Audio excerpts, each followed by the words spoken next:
ಎಲ್ಲ ವೀಕ್ಷಕರಿಗೆ ನಮಸ್ಕಾರ. ನಿಮಗಾಗಿ ಒಂದು ಹೊಸ ಮಾಹಿತಿ. ಕುವೆಂಪು ಶಿಕ್ಷಣ ಸಂಸ್ಥೆ ಭುವನಹಳ್ಳಿ ಹಾಸನ್ ತಾಲೂಕು ಉಪನ್ಯಾಸಕರ ಹುದ್ದೆಗಳ ನೇಮಕಾತಿಗೆ ಪ್ರಕಟಣೆಯನ್ನು ಇಲ್ಲಿ ಹೊರಡಿಸಲಾಗಿದೆ.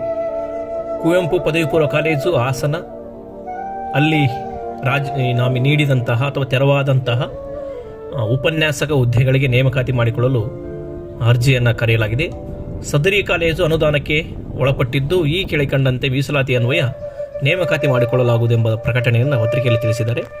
ಇಲ್ಲಿ ಮುಖ್ಯವಾಗಿ 2 ಉಪನ್ಯಾಸಕ ಹುದ್ದೆಗಳನ್ನು ತೋರಿಸಿದ್ದಾರೆ. ಒಂದು ಆಂಗ್ಲ ಭಾಷಾ ಉಪನ್ಯಾಸಕರು ಮೀಸಲಾತಿ ಪ್ರವರ್ಗ ಒಂದಾದರೆ, ಸಮಾಜಶಾಸ್ತ್ರ ಉಪನ್ಯಾಸಕರು ಸಾಮಾನ್ಯ ವರ್ಗ, ಗ್ರಾಮೀಣ ಮಹಿಳಾ ಅಭ್ಯರ್ಥಿಗೆ ಈ ಸೀಟ್ ಮೀಸಲಾಗಿದೆ ಎಂಬುದನ್ನು ಹೇಳಿದ್ದಾರೆ. ಅರ್ಜಿ ಸಲ್ಲಿಸುವಂಥ ಆಸಕ್ತ ಅಭ್ಯರ್ಥಿಗಳು ಪ್ರವರ್ಗ 1 ಮತ್ತು SC/ST ಅವರು ₹500 ಶುಲ್ಕವನ್ನು ಕಟ್ಟಬೇಕಾಗುತ್ತೆ. ಸಾಮಾನ್ಯ ವರ್ಗದ ಅಭ್ಯರ್ಥಿಗಳು ₹1000 DD ತೆಗೆದು ಈ